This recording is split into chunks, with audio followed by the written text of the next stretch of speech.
This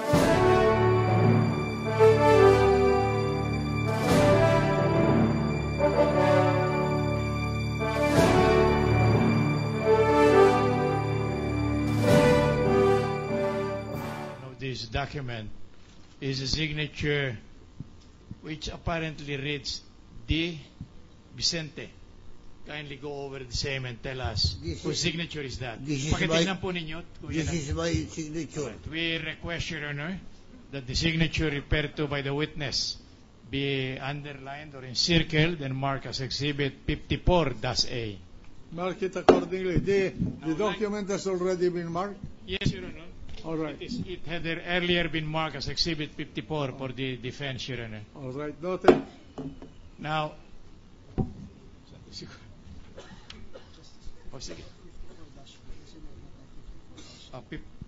May I stand corrected, Your Honor? This should be 54-B, Your Honor, because you already have a 54-A. All right. Correct the records and place the correct marking. Ito. Yung kanyang pirma. Opo, yung pirma po. D. Vicente. Kanino pong pirma ito? That is my signature. Witness referring to a signature on page 4 is another signature reading D. Vicente. Whose That's signature? my signature. Right. We request, Your Honor, that the said signature identified by the witness Mark them accordingly. on page 5 is a signature appearing over and above the typewritten name Demetrio C. Vicente Bendi.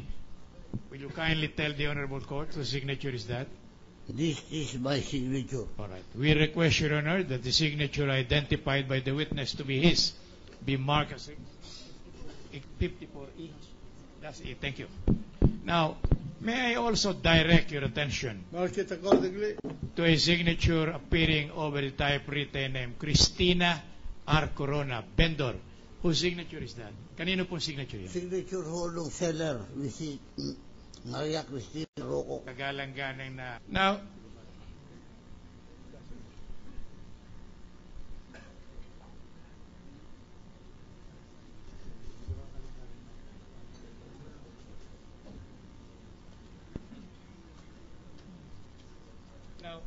I call your attention with the kind permission.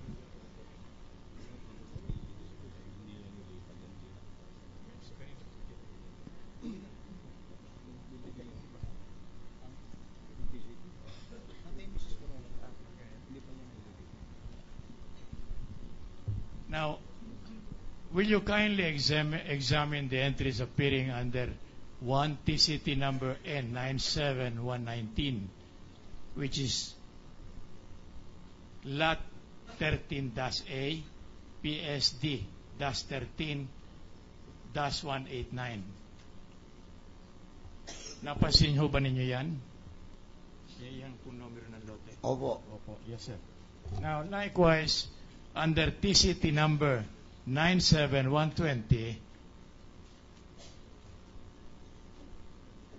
is a statement or entry reading a portion of Lot 13-A. Napansin ho ba ninyo yun? Opo. Alin po yung Lot 13? Alin po yun? Kung alam ninyo. Yung second lot from the Lakas po ninyo, hindi kayo nadudulas. second lot from the whole 7 lots. Alright. Now, yung po under TCT number 9-97122 is another parcel which is lot number 13-A-3. Yun ho ba ano po yun? Yun po yung isa pang titulo na referring to Lot number 3.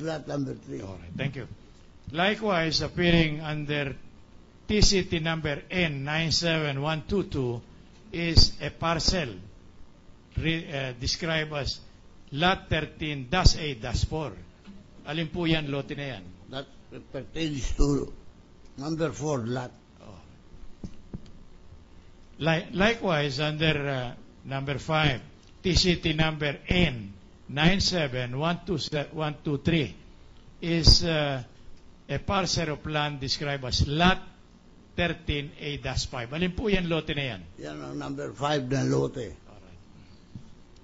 Again, may I call your attention to number 6, which is TCT lot, which is covered by TCT number 97124.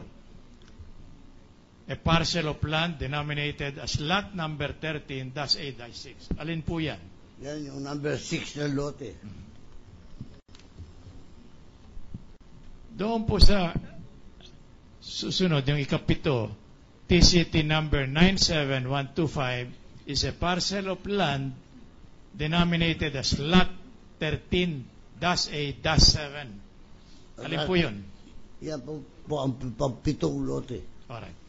Now, sinasabi ninyo na itong mga lote nito, lote A-1 up to A-6, are portion of a bigger lot. What is that? Alin po yung bigger lot na yun na tinutukoy ninyo? Yan yung mother. Pakilakas ninyo. Yan yung mother title ng buong lote. Nabili ko. Ibig ninyo sabihin, liwanag, hindi po kayo matindihan. Isang lote ho yan na binili ko. Ang mother title, kasama na ho yun doon, yung lote yan, subdivided, nung ibigay sa akin. Isang buong lote na subdivided into 7 lots. 7 lots. Oh. Opo. Sino po nag-subdivide na into different lots? Lot A, 13A, so on and so on down the line. Nung makuha ko yan, si Cristina Rocco ang nag-subdivide yan into 7 lots. Siya po ang nag-subdivide? Ganun ho ba ibig niyo sabihin? Ibig sabihin, nung ibigay sa akin yung title, 7. But as far as the Marikina City Assessor's Office is concerned, isa lang ho ang title dyan. Pero hindi pa na itatransfer sa kanila yung 7. Yung mother title lang ang nandun. Ano pong ibig niyo sabihin ng mother title lang ang nandun? Paliwanag nga ninyo sa kagalang-galang na Yung hukuman. pinanggalingan nung 7 maliliit na lote. Yung bang kaabuuan. Pakinggan ninyo. Kabuuan nung Sandali mother lang title. po. Sandali Pakinggan lang. ninyo. Pakinggan ninyo. Sandali lang. Yung pong kabuuan nung lupa na sumasakop Sa nung 7 lote Opo. ay may titulo yon. Opo. At sa kaninong pangalan yung titulo? Kay Mrs. Cristina Rocco Corona. Ngayon, yung titulo na yon ay pinasubdivide yung lupa na sinasakop ng titulo na yon. Opo. Sino ang nagpa-subdivide? Si Mrs. Corona ho. At dahil doon sa subdivision na ginawa, naging 7 lote. Tama po yun. At yung dating titulo na kansela at binigyan